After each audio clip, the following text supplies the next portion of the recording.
and we are live.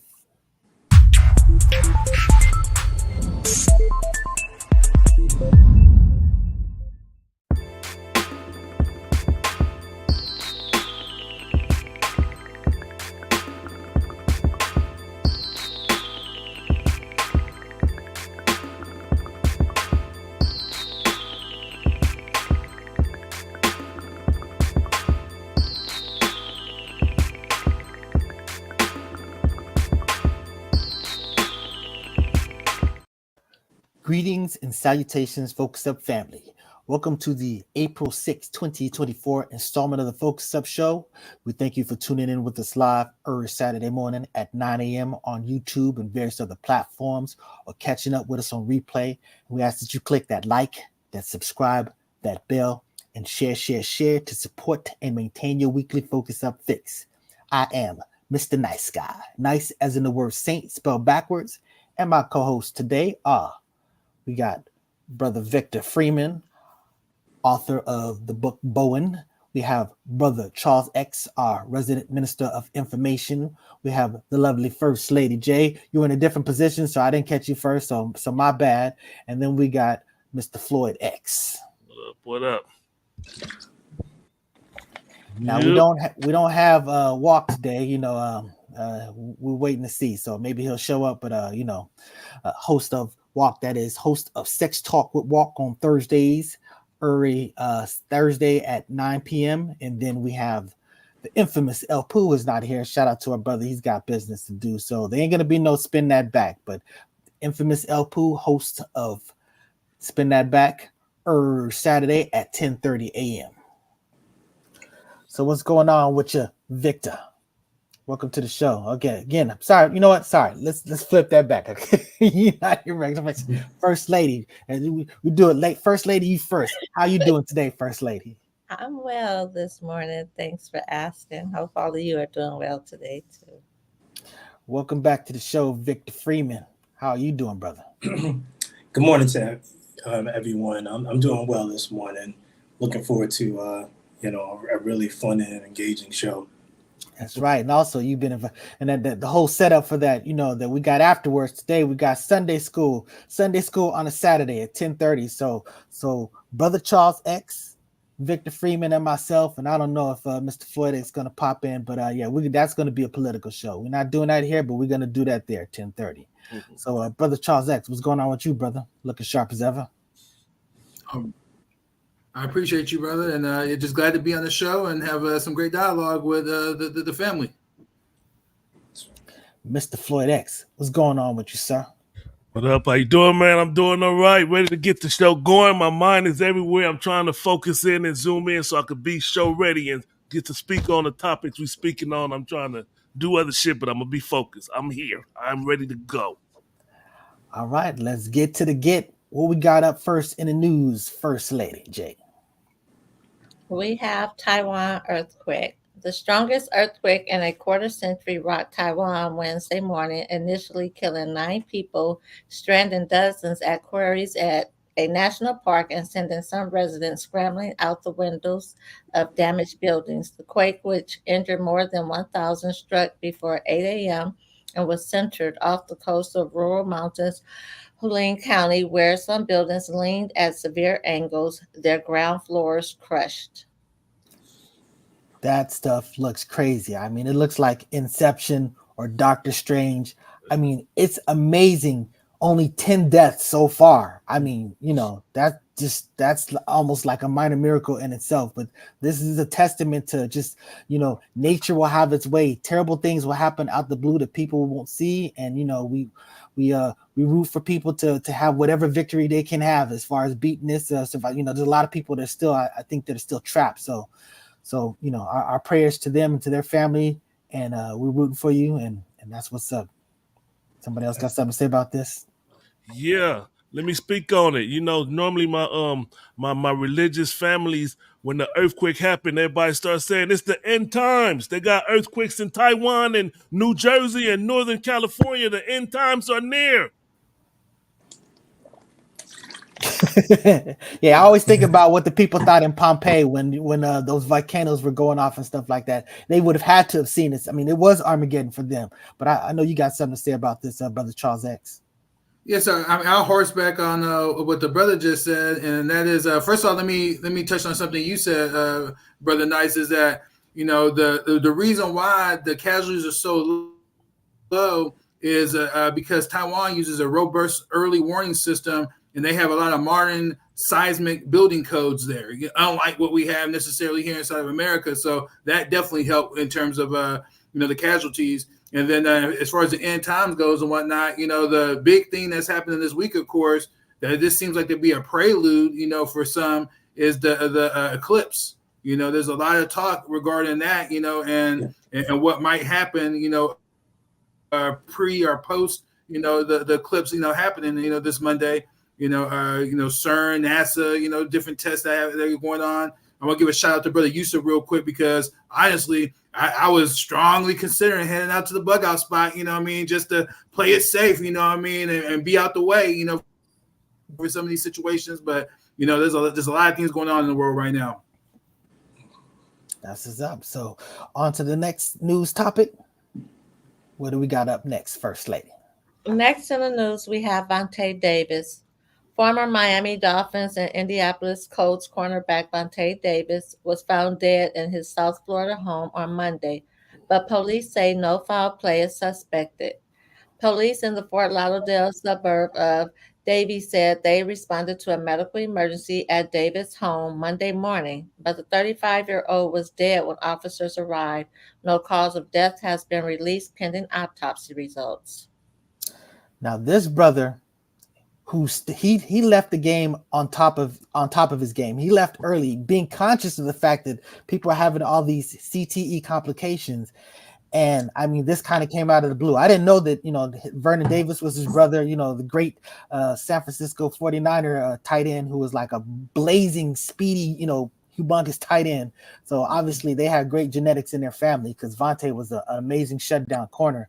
But I mean, it's a testament to the violent nature of that sport, if that was what it was, because we, as far as we know, his brother said he didn't mess with drugs or stuff like that, and it just seems like natural causes, no foul play. But it's a very violent sport, and I know you, brother Vic, you're someone who actually played football in college, yeah. So you know a little something about the violent nature of the sport. Yeah, I never played at the pro level, but I played at the Division I AA level, and we played different positions. The brother was a cornerback, and his brother, as you mentioned, was a tight end. But one of the things that we did learn years later, and I'm talking about my generation of football players, was that there was a thing called CTE, and CTE, which you learn about, is just like how your brain is jogged every time you really clash with another person, and it kind of it really messes with your equilibrium, and we've seen even with like Junior Seau, he actually lost his life due to the conditions of CTE, and there's been actually a strong movement for people who believe that the sport itself should be banned, because there's really nothing to prevent against it. And again, we don't know all the ins and outs right now in terms of the autopsy, in terms of Vontae Davis. I don't want to completely speculate, but what I will say is, again, being a person who played the sport, the physics of the game is a very brutal one. I think as fans, people who have never played may not understand that, just the concept of just like two people, and sometimes even more than two people, but we'll say it on a one-on-one basis, running at a very high speed at each other and then colliding with one another over and over and over and over again. And the sport doesn't have a weight class. You can be 5'9", 160 pounds, and then another guy on the field can be 6'6", 290 pounds. There's no, it's a different kind of sport. You really have to be a gladiator from that standpoint. So, but God bless the brother. He was a top athlete, and I couldn't imagine. I know his brother Vernon is just like in tears to lose a sibling, a brother. Both of you guys ascending to the highest ranks of professionalism, and then to see your brother lose his life at such a young life. I mean, there's still so much life to live. It's so tragic. It is. And that's the thing about this sport. I got a lot of friends, shout out to my brother Paxton, who's kind of complaining about some of the rule changes. Like they're talking about that drop hip tackle. And, a lot of people feel like, oh, you're turning this into touch football. But I mean, these are real human beings that are having real complications for this type of stuff. So it's not that they're taking away the ability to tackle. It's the twist part of it. And that's something that's rarely done. And when it's done, it's a high chance of injury. So they're just cleaning it up. So it's not, these are still human beings. They're going to be human. We got to think about what they're going to be after the sport. And it's like just me and my brother Brick Walls, we always talk about, I still got lingering injuries from breakdancing. So, it be what it be. So, One of the things that I'm glad that they improved upon when I was playing, they did have a penalty, which was targeting if you used your helmet. But if you look at some of the tapes in the 70s and the 80s, they really called that, man. They really called that. Football players were going like a heat-seeking missile at somebody directly with their head. And then they, to your point, Brother Thomas, they made more of an effort to like, look, we ain't gonna tackle like this anymore. We just, we're not gonna use that for a variety of reasons. I mean, that can lead to like, paralysis, as well as other things in terms of like injuring not only yourself but the other person. We got to think about the bigger picture. And not only that, is you also think about the youth that are getting to it. Because a lot of these football players, like, for example, Derrick Henry, who's one of the most bludgeoning physical power backs that you've ever seen, he talks about there's no way that he'd let his kids play football. So, so what we got up next, First Lady? Well, we're still rolling into football. Rashee Rice, Kansas City Chiefs wide receiver Rashee Rice, was driving the speeding Lamborghini involved in a 6-car crash in Dallas on Saturday, in which 2 people were hospitalized with minor injuries. Rice, 23, was selected by the Chiefs in the second round of last year's NFL draft, and as a rookie established himself as the team's most reliable wide receiver, tallying 79 catches for 938 yards and a team high of 7 touchdowns. So that's an impact player. So, they can't just, technically they could cut him, but they won't, they haven't. But I thought he was cut from the team. I thought he was too, but as I've been looking on for it, I haven't seen anything that verified that. And the fact he was that the best receiver. Yeah, he's the best receiver. So as far as I know, they're just he's gonna have to deal with whatever punishment they mete out. He out here in these streets trying to prove that he's an impact player. Ouch. Yeah. So you telling me this dude was racing on a freeway? He was in a Lamborghini that he was leasing for daily. It was like $1,000 or something a day, and he was racing someone in his car, which I think was a Corvette, on the freeway with other cars. They crashed and wrecked, and both of those dudes got out of their cars and ran. That's crazy. They just ran away from the scene, huh? That's crazy, man. Like it wasn't going to come back on you. You know what I'm saying? So now you got first of all, you're going to have whatever punishment that the league's going to mete out for you, but now you got to pay for that Lambo. There's a reason why you leased it versus purchasing it. And technically you just purchased it. So, I'm curious to see how equitable this is going to be, because on the same team, Andy Reid's son was drunk driving last year before the Super Bowl, injured a little young sister, who's paralyzed, has some serious brain injuries and whatnot. And he just got out of jail, right now, So, it's going to be real curious how they deal with this versus players and coaches. Yeah. one of the things I'm not going to place too much judgment. I think sometimes we get away from the fact that these are young men. I remember being 22, 23. I've never been behind a wheel of a car as fast and as powerful as the cars he was driving. But when I was 23, I had a Mitsubishi Eclipse. Man, I used to get on the highway if I see my friend or something like I saw somebody else, and I definitely would push that car to the limit. By God's grace, I never got myself into an accident, but I know the feeling of having my foot on the floor, racing, on a highway, and then having that split second where something crazy happens, where there's like an object on the highway, and then you feel the movement of the car, and I was able to catch myself without it flipping over and not having, the circumstance that wait a second would happen to him. Victor, let me ask you something. Would you do that now? Of course not. See, that's the point. When you was young, you was dumb. Yeah. And as girls, we're telling you that there's real repercussions for this type of thing. This is one of the reasons why I've always had issues with movies like Fast and Furious, because to me, youngsters see this type of stuff and then they want to be all speeding up, pulling up on somebody, looking somebody like Tyrese is doing, without right. And I understand as adults we can look at entertainment and treat it as entertainment, but children I shouldn't say children, young adults, young people, they don't have the perspective of everything, because there's repercussions to this stuff. There's a lot of things that you do that you suffer for the rest of your life for things that you do. And let's add in with a limitless amount of disposable income at the same time. So, that's another factor. You're young, and we can all go back and think about, all the things that we did. And then just think about just adding a couple of zeros to our options.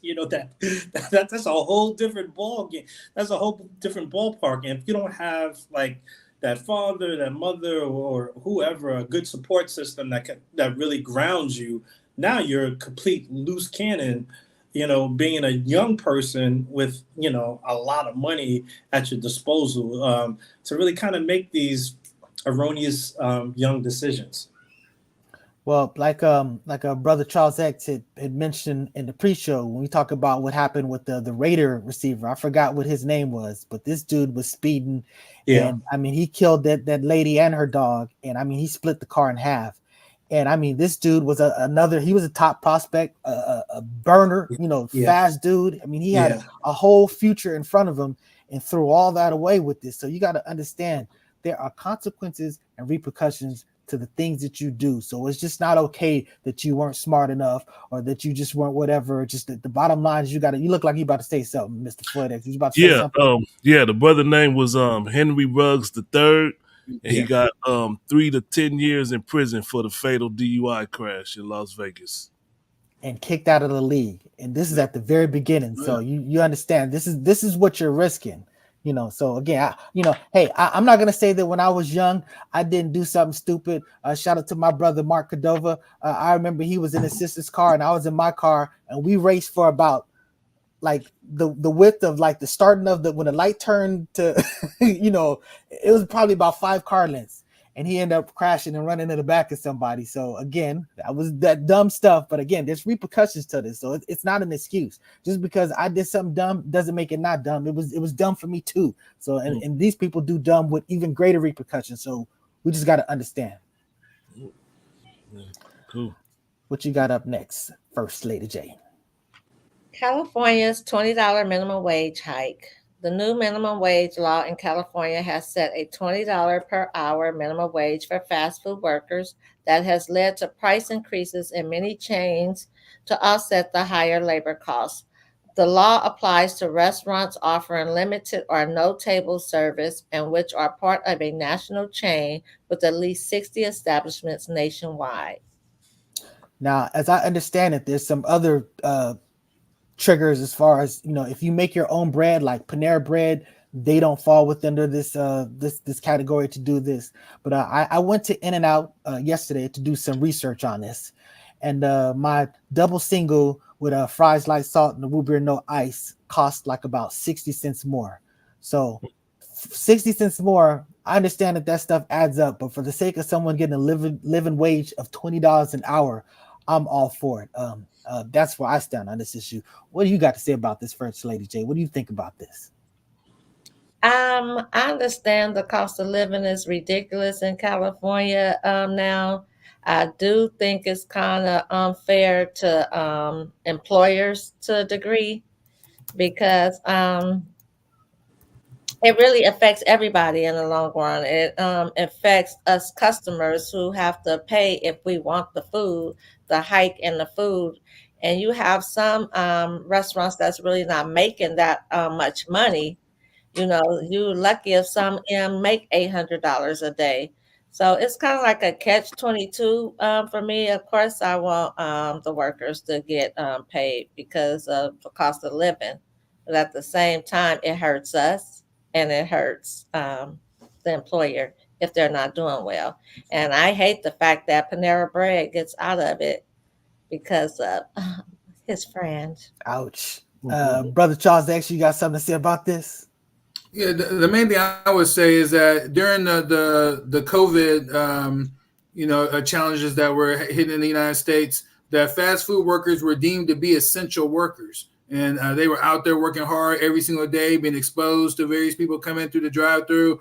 I know they work very hard. I've known several people that make livings in the fast food industry as managers and whatnot. So I'm definitely all for going ahead and raising the minimum wage, or for them making it a livable wage. And the reason I know people, associate the cost of living, especially in California and other places, is dealing with inflation. But what we're really dealing with is just a dollar that is weak and continue to get weak as America continues to print more money. So that's just putting more strain, on these various marketplaces. And, of course, things are going up, So, but I'm all for this minimum wage hike for fast food workers. What's up? Anybody else got something to say about this? It's a unique thing. I started out working at McDonald's. I had a couple of jobs before McDonald's, but I was one of those kids that was like my high school job. And I'm going to date myself here, but my first, that job paid me $3.35, and it was all the money that I needed at that time. Now, granted, I was 15 years old and I had the job until I was 18. I couldn't imagine being able to live on that salaries, especially, growing up in New York, even back at that time. I do like the fact that the wage appears to provide people a livable wage.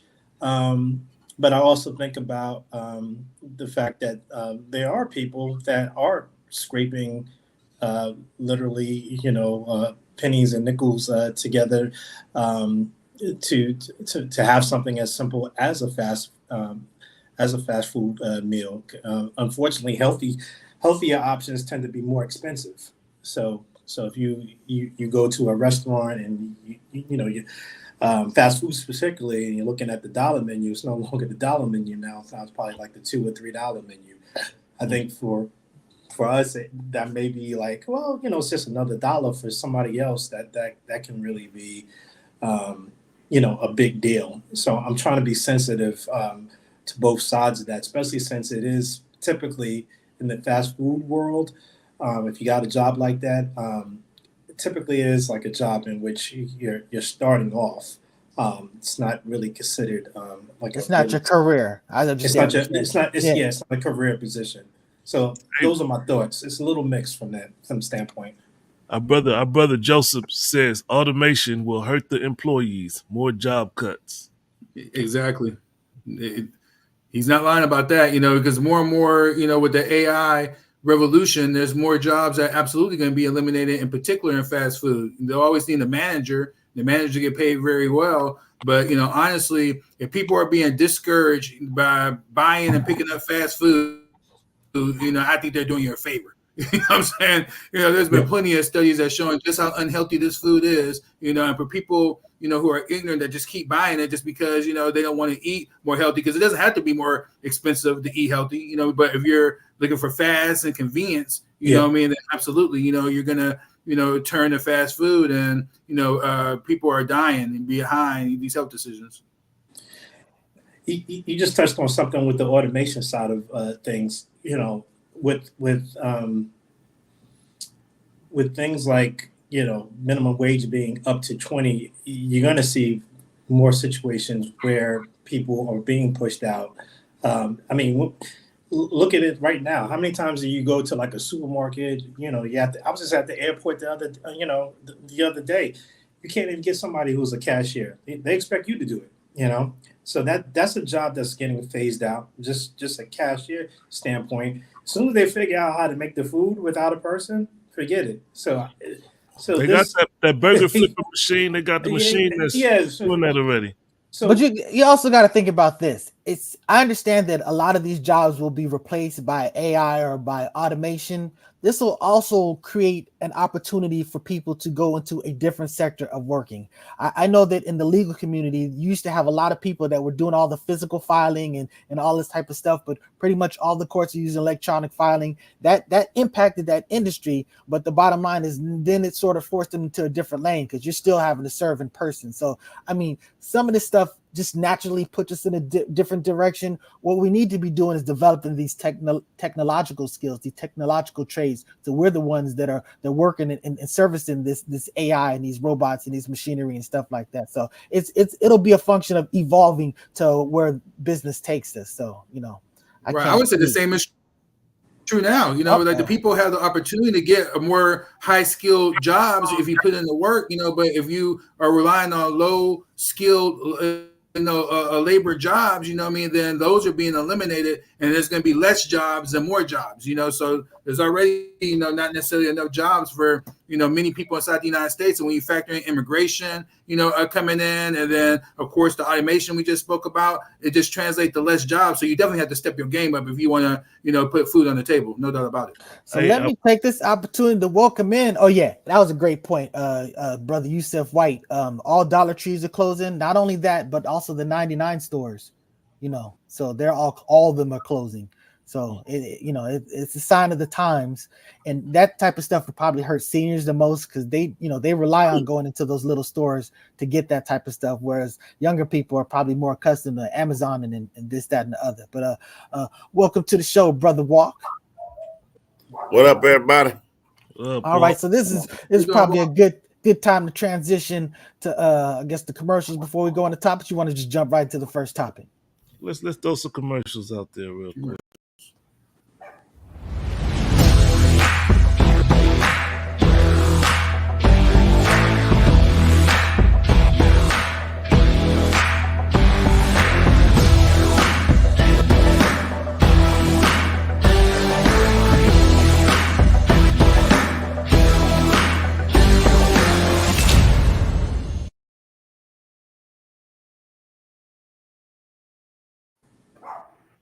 La Brea Trucking for all of your trucking needs. He drives cross country, deliver from state to state, city to city. Holler at him if you need some trucking service.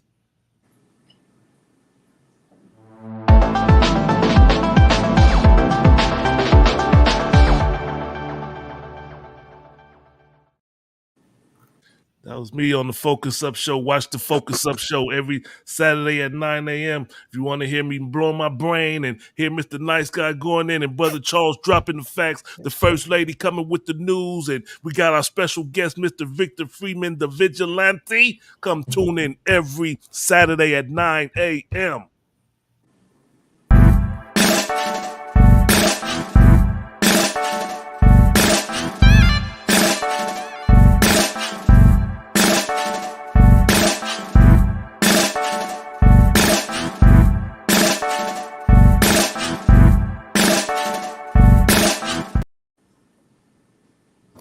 That is gobealive.org. Go get you some of that black honey. Shout out to Sister Nidra. Black honey.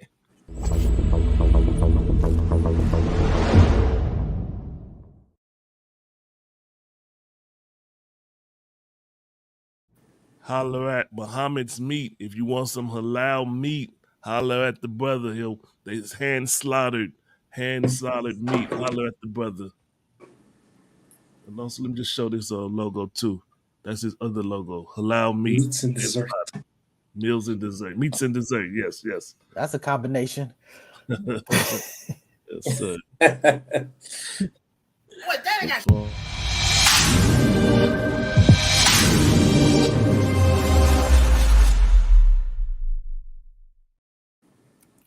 Grown heterosexual conversation. There you go. Speak on it, brother Walt. Oh yeah, that's why I was late for the show. I was doing research for the show.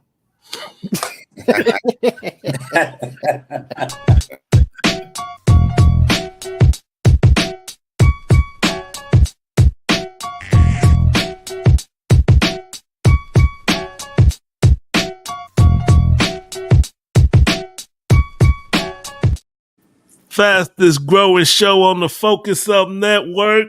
Spin that back with Mr. L. Pooh and Mr. Nice Guy. What's going on, Mr. Nice Guy? That's right. It's a Saturday at 10:30 a.m. except for the first Saturday of the month. And we're going to usually take that as an opportunity like we are going to do this Saturday to do Sunday School with Charles X. That's what's up. Sunday School. That's right. So we're going to get into some political discussions. But let's get to the get. Is that it? We all done with that? So Yeah. First topic up, we're going to continue our discussion about the Nickelodeon on the set documentary, the HBO Max. It was just a situation where you saw all these cute little shows, young shows. If you had children like my daughter at the time, we watched a lot of this stuff, and I mean, there was just another flip side of stuff that was going on behind the scenes that we just didn't know. And that's the tragedy of this industry. We always talk about how these child stars grow up and have all these problems and stuff like this.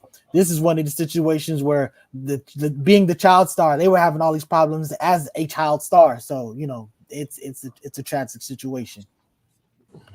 But I know you had some notes and all type of stuff on this, Brother Walk. You want to get into that now? Or you want to come back to you? I mean, just same old stuff. It was kind of disgusting to watch. I did more research in the back and seeing a lot of things that they was doing. It was a lot of racism too. There was real racist to the young black kids. And I don't get how you just drop your kid off on the set of a movie or a set of a show just to, like, oh, he's going to be a star. I'll be back. I'll pick you up when he's done.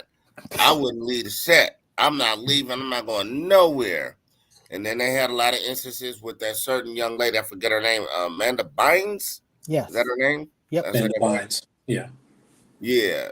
That she went through that was really kind of disgusting. He's just like, nobody was even over 18. It's like 17 years old.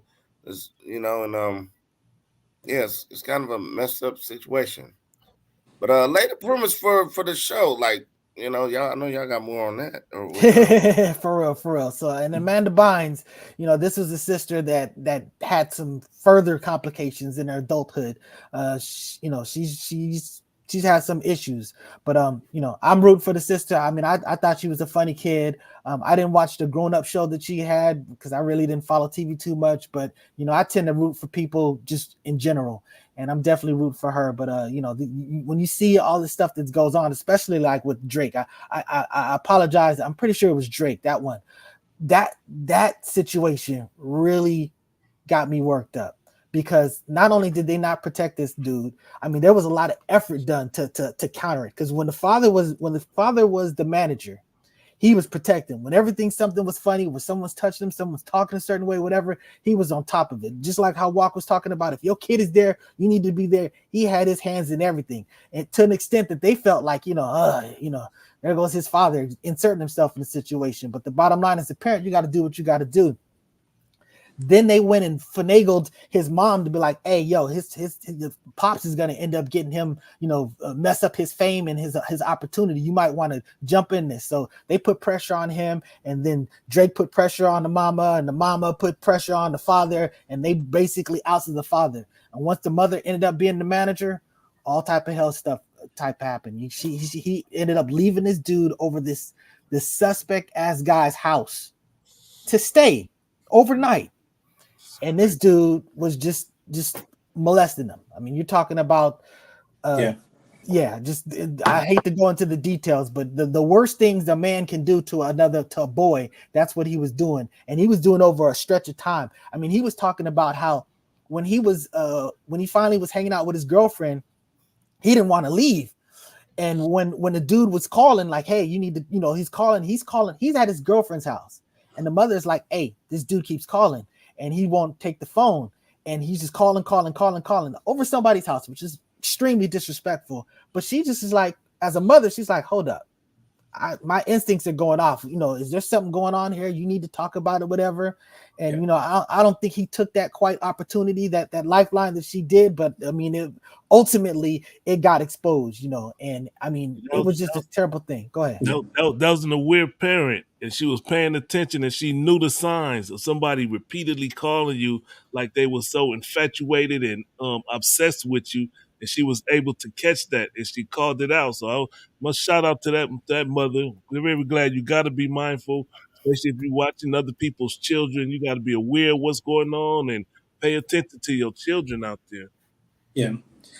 I really didn't see that series Quiet on the Set until you guys actually talked about it.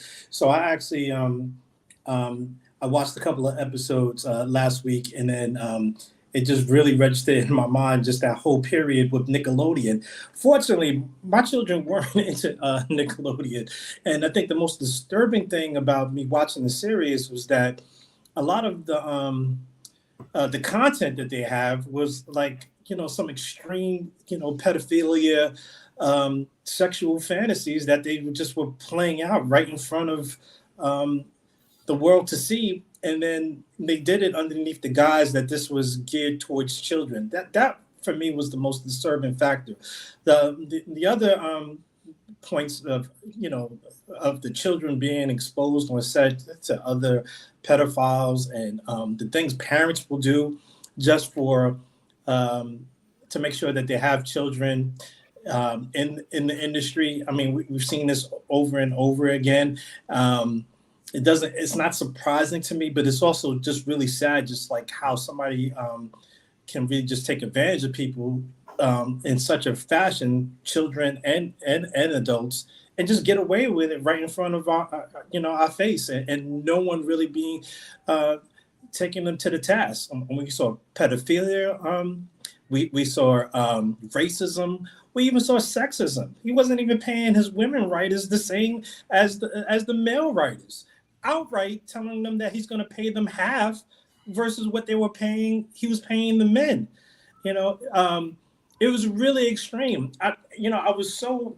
You're muted, brother. I was so incredibly, happy that my children just weren't into Nickelodeon like that. Now, part of that was me being a parent and monitoring my children, but the other part of it, that just wasn't their thing.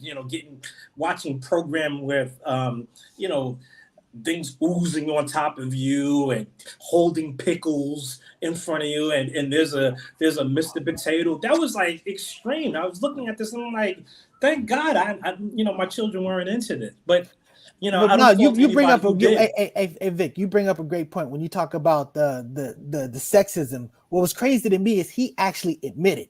He told him, he said, I don't think that women are funny. And I mean, that was just crazy that you'd even be comfortable enough to even pull it. I don't remember when the Clarence Thomas thing went down and stuff like that, where people were very heightened about sexual harassment and stuff like that. You would think that this sort of like the equality watchbirds would have been on top of that type of a thing. But I mean, it was crazy. And to that dude's credit, he did a lengthy apology owning up to a lot of this stuff. Dan Schneider. But you got something to say about this, First Lady Jane? It was heartbreaking, believe it or not. Last night I binge watched the episodes, and so I have to go with you, Mr. Nice Guy. The Drake one, that one tore me apart. It was just like so heartbreaking. The pickles got me, especially with the hole in the wall and sticking the pickle through. That was just straight perverted, X-rated. Who brings pickles that look like penises to the set for children? It got me about the women, like where they have to share their salary and they have to take it to the writer's guild about that part. That got to me as well. The black young man, I can't think of his name, but the nose and putting penises on his shoulders, knowing doggone well it doesn't look like a nose. I can't understand how parents even slept on that. And just everything you seeing is skeeting kids with their mouth open, water squirting everywhere. It was so many different things in there. And like Vic said, I'm glad my children were not into Nickelodeon. I'm sure I would have caught some of those things and stopped my kids from watching it immediately. Just looking at the show, a lot of scenes you can tell that they were not for children. And parents do have to be aware. You have to be your kid's biggest advocate. Unfortunately, the other kid pretty much lost his job, the black kid, because his mom was sitting up there being an advocate for him, or like, here to your mom again. Unfortunately, it may ruin their relationship, but she may have saved her child after watching all the stuff that was going on. And to me, even though Dan apologized, I don't feel like the apology was good enough. Right, right. You know what this likens to me? You know, it's hide in plain sight. For those of us who are graphic novel readers, there's this, and the parallel with like graphic novels and possibly like children's programming. I remember, you know, being somebody who started collecting comics, and I remember like my mother really not paying attention. She just thought it was like a cute thing. But one of the things that gets lost in a lot of people when it comes to like children's in their mind children items, that there could be some very adult themes. And for those of us who are graphic novel readers, we got into the reading, and I would say because of the fact that it was geared for initially, you know, for children, but the themes were very adult, and we're reading it right underneath our parents' noses. You know, Tony Stark being, you know, a womanizer, and you know, he's an alcoholic. And he's an alcoholic. Batman was a womanizer. You know, Ant-Man used to beat up his wife. And I say this, and I say this only because the guy just did that like right in our face. Dan Snyder, just like, these are my perverted thoughts. These are my dreams. And you know what? I'm gonna get away with it. You know why? Because I can. Because you're really not gonna pay attention to it, because this is children programming. And let me tell you something. You got to be attentive. You got to be alert, because if you don't, something like this will actually fall underneath your nose. I mean, apology definitely would not be enough for me, for this guy. Are you kidding me? Right. You know, what a great segue to what the brother was just saying, because you know we're talking about woke later on the show today, but there are so many who are fast asleep, because when it comes to this TV in particular, I mean, we've been knowing for a long time that the devil is sitting right in your living room, you know, with the type of programming that's coming through. And I don't know who Dan Schneider made mad, but it must have been someone, because, you know, Dan Schneider, he's just a small piece of the puzzle in the lives that he touched. You know, please forget my pun. You know, is, you know, we take a deep dive in this industry and then TV in general, man, wait till you get into Disney. You know, Walt Disney and the Disney show programming that, you know, of symbolism and even commentary that's going on right before your eyes that many parents and others, you know, aren't conscious of and not really haven't looked at. But so hopefully just wake some people up. You know, the casting couch is something that's real. You know, it's not something that was taking place just on adult, you know, shows or whatnot, but, you know, children's shows as well. You know, and one of the last things I want to bring up is that is, you know, when we're talking about, you know, racism, sexism, you know, I'm not gonna pretend like these things don't exist, but, you know, oftentimes, you know, what we're really seeing is just bad business. You know what I mean? And when I say bad business, you know, as opposed to good business, because if you're doing good business, you're looking to take care of people, making sure that your consumers are okay, your employees, you know, those, you know, who you serve, you know, you're looking for everyone's best interest, you know, but when it comes to people who do bad business, it's really about their bottom line. So they can find an excuse, you know, to, you know, make more money, you know, they'll go ahead and make more money. You know, there's no doubt about that. And then, and also, you know, if you're looking at those who are being advocated for, but oftentimes, those are the children who are going to be preyed upon. It's those that don't have someone in their corner. So I'm glad that the brother, and some others really had people that was in their corner that was looking out for them, that prevented certain situations. But there was a lot of other situations that that were exploited because the parents turned a blind eye and allowed some red flags to go right by their face and did not act on it. And they were defending this cat. That's one of the things that really got me upset. It's like, okay, you find out that he's been molesting this kid and all this other stuff, and you're submitting like character letters and stuff like, for this guy. They literally were trying to re-employ him after the fact. It's just like you understand that what this did. I don't care if he's your friend or whatever. This dude was a monster, and you guys were basically a part of the process in allowing it, and definitely a part of the process of putting him in a position to do it again. So. I mean, that was extra disgusting about all of this stuff. So, I mean, it was very informative to find out. It was very heartbreaking to see, but it's just a reminder that, there are monsters out there in the world, and you, as parents, we need to protect our children at all times. That's just it. Thank you for saying that. You basically said what I was about to say next about those letters and the Drake character. It was really heartbreaking when he looked at them and didn't look at the guy that molested him and told them, like, you guys will forever remember supporting him for, feeling like he didn't do anything wrong, but he will forever remember him for all the wrong that he did to them. And I hope that resonated with them. I couldn't believe that they wrote those letters, and I'm glad you brought that up, Mr. Nice Guy. Yeah, that disturbed me. Hey, and that's why brother Floyd X was mad at Keenan with his comment that he said about supporting from afar. So as not to be throwing dirt on brother Keenan, but I'm just saying. Man, yeah, that was disturbing. I checked it out and I couldn't finish it. I was disturbed by it, but But real quickly, I want to say, if you want to hear more from Brother Charles X and Mr. Nice Guy, tune in to the Sunday School special showing today at 10:30.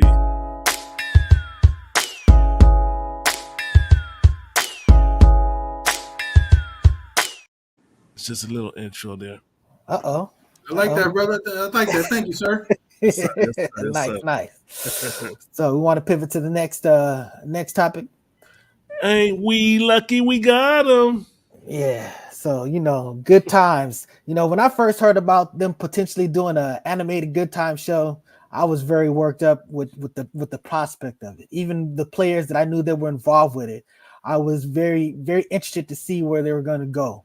Once I saw this picture, I immediately felt a gut punch because I was like, clearly they're telling a different story. And then when you find out, stuff like the kid is like a dope dealer, these are all type of things that just kind of muddy the waters. And there's been a lot of pushback. A lot of the Black community is not happy with where this is going. So, it's a lot of great talent, a lot of great actors on this.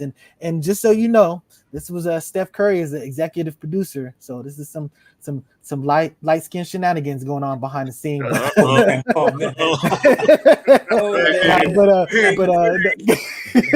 on it, Brother Charles. Speak on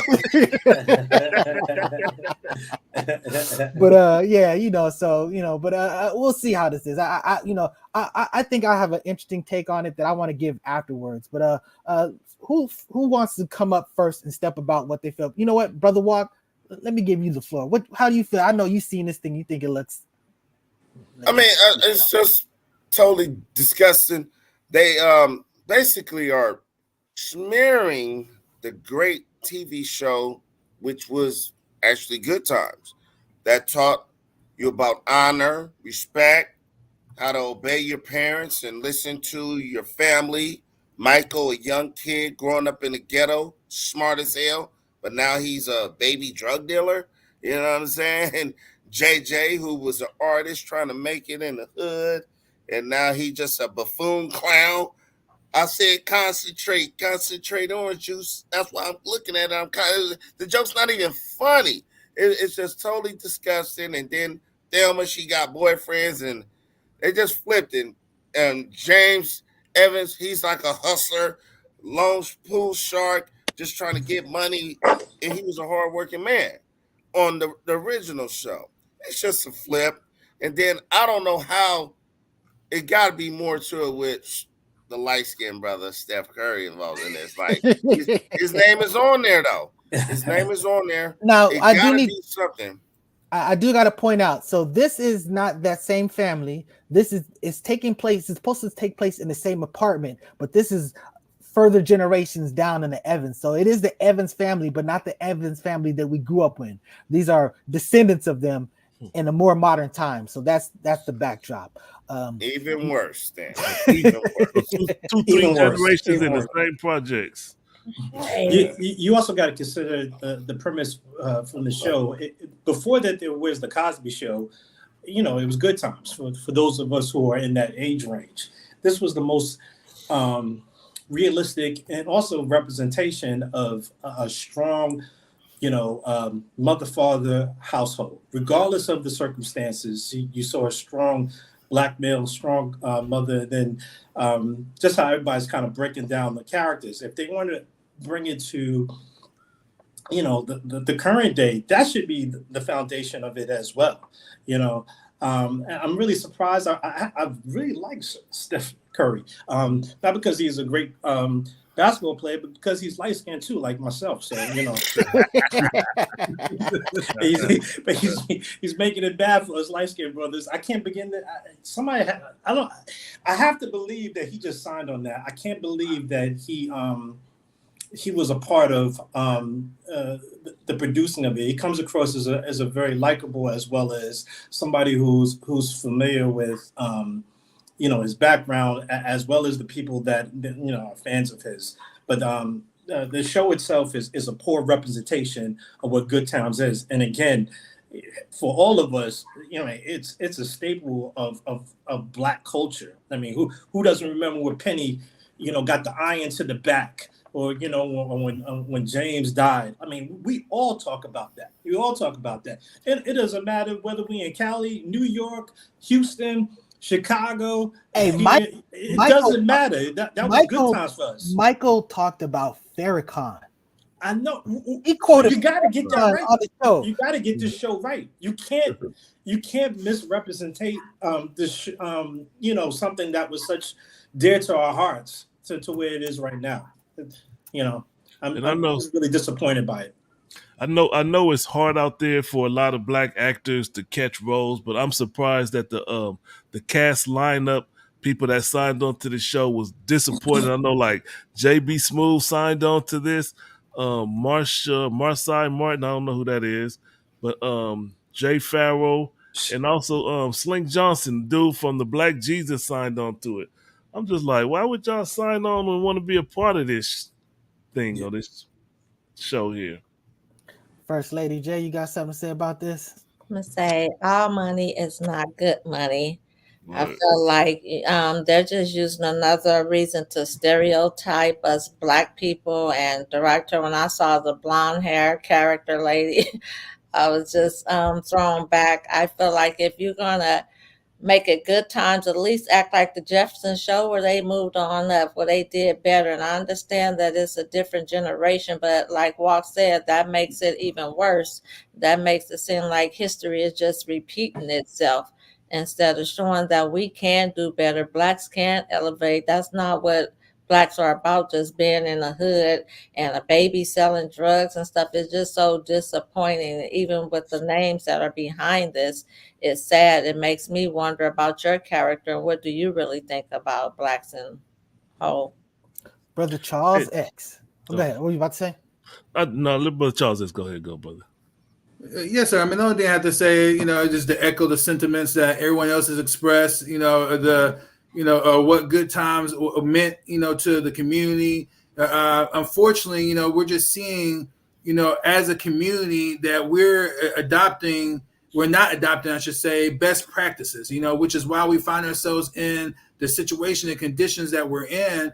I'm not big to put on racism and sexism and all these other terms to why we have not risen yet, because I like to believe that, that we should be accountable in that and not make excuses for our failures, but this is just another example of, those that are in Hollywood, and in these entertainment fields, they're not, our friends, they're not, looking out for the best interests of the community, and we know that by, what they put their money towards, what I mean, your money and your influence is going to be put towards this of all the other subjects and strategies that we could be launching as a people. This is what you put it to, and we have example after example of this is happening. What I mean? So the people themselves are going to have to start, looking for the answers and solutions among ourselves and decide, how are we going to rise from the condition that we find ourselves in? Is it to continue to beg for scraps falling off the table, from these weirdos and we just talked about these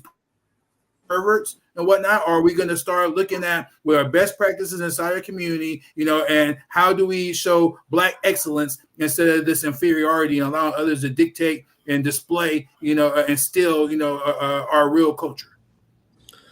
And it's disturbing how they don't respect the legacy of the Good Time show and the impact that it had on particularly as young Black people in America watching that show. It was great to watch, and it was very an inside look into Black families and probably a family in poverty and all that stuff.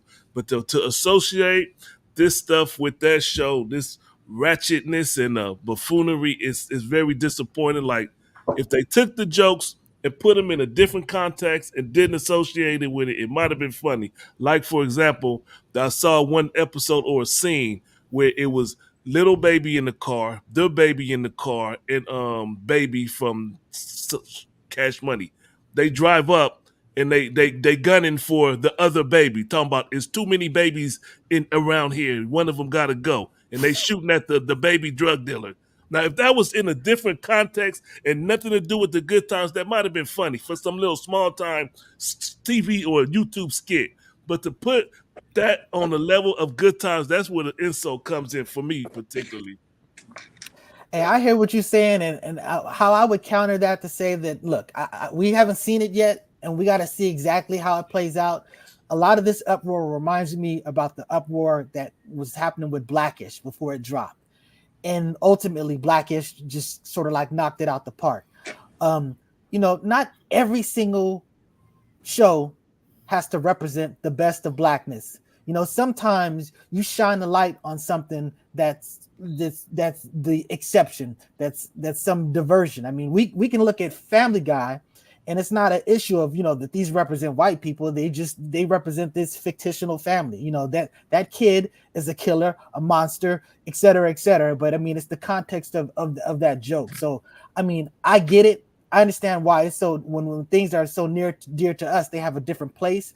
But I also got to say that, look, we kind of have to take a step back and see exactly how it plays out. Because when I was reading the article, they're saying that they do try to juxtapose all of this stuff into political soundness, family, and all of this stuff. So we're getting all what we're getting from what we're anticipating, but we'll see how it plays out. I know that John Amos, I read his quote in Bernadette Stanzas. They're saying that, look, they're probably going to have some problems with this show just because they're going to have to deal with the legacy of our show. But if this is a springboard for them to go to somewhere else and to figure out something, then we just have to wait and see about that. So I'm just saying that until we see it, until we know, we don't know.